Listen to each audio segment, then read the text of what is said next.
ప్రియమైన దేవుని పిల్లలారా, ప్రభువైన యేసు క్రీస్తు వారి పేరట మీ అందరికీ వందనాలు. ప్రభువు పేరట మీ అందరికీ శుభములు, దీవెనలు కలుగునుగాక. ఈ ఉదయకాలం పరిశుద్ధ గ్రంథము నుండి దేవుని వాక్యాన్ని చదువుకుందాం. యెషయా గ్రంథము 41వ అధ్యాయము 10వ వచనం చదువుకుందాం. నేను నిన్ను బలపరుతును. దేవుడు తన మాటలో మన కొరకు దీవించునుగాక. ఆమేన్. ప్రియమైన దేవుని పిల్లలారా, దేవుని సేవలోనికి లేదా ఆయన పక్షంగా శ్రమపడడానికి మనం పిలువబడినప్పుడు మనకెంత బలం ఉందో అంచనా వేసుకుంటాం. అయితే మనం అనుకున్నంత బలం మన దగ్గర లేదని తేలిపోతుంది. కావలసినంత ఓపిక కూడా మన దగ్గర లేదని గ్రహిస్తాం. అయితే మన హృదయాల్లో నిరాశకు చోటు ఇవ్వకూడదు.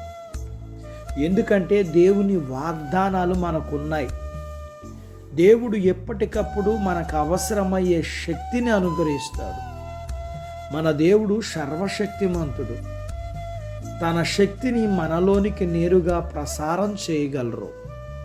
అలా చేస్తాడన్న వాగ్దానం కూడా మనకు ఉన్నది. ఆయనే మన ఆత్మలకు ఆహారం, మన హృదయాలకు ఆరోగ్యం. ఈ విధంగా ఆయన మనల్ని బలపరుస్తారు. దేవుడు ఒక వ్యక్తిలో ఎంత శక్తిని నింపగలడో ఎవరికీ అర్థం కాదు. అయితే దేవుని శక్తి మనకు అనుగ్రహింపబడినప్పుడు మన శక్తిహీనతలు ఆయన సేవను అడ్డుపడకుండా పక్కకు తొలగిపోతాయి. గడిచిన రోజుల్లో మనం తీవ్రమైన ఇబ్బందుల గుండా, శ్రమల గుండా వెళ్ళినప్పుడు మన ప్రభువు మనల్ని ఏ విధంగా బలపరిచారో జ్ఞాపకం చేసుకుంటే ఎంత ఆశ్చర్యంగా ఉంటుంది. మహా విపత్తు సంభవించినప్పుడు కూడా నెమ్మదిగా ఉండగలం. మన ప్రియులు మరణం మనల్ని వేదనలో ముంచినప్పుడు మౌనంగా భరించగలం. మన మీద అపనిందలు మోపబడినప్పుడు మనం కదిలించబడలేదు.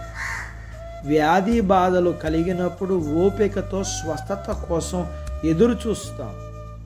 అసలు విషయం ఏమిటి అంటే, ఇలాంటి అసాధారణమైన శ్రమలో దేవుడు అనూహ్యంగా మనకి శక్తినిస్తారు.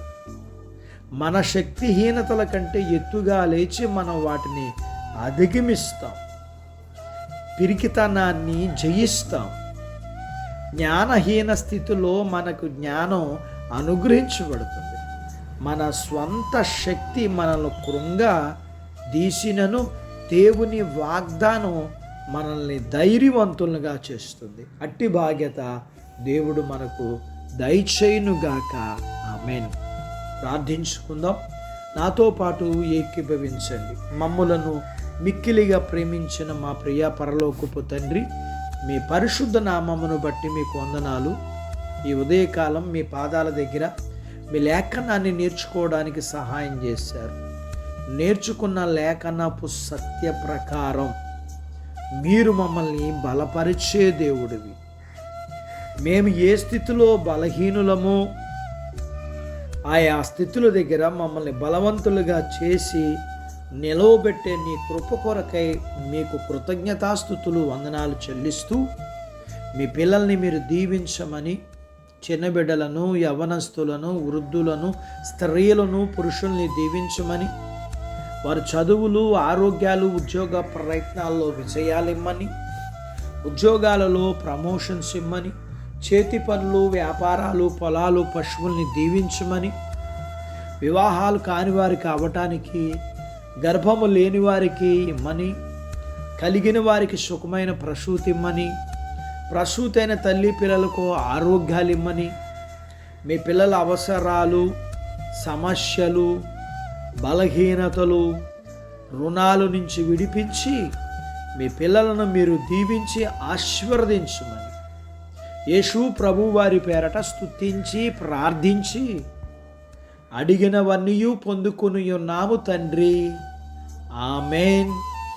దేవుడు మిమ్మును దీవించునుగాక. ఆమేన్.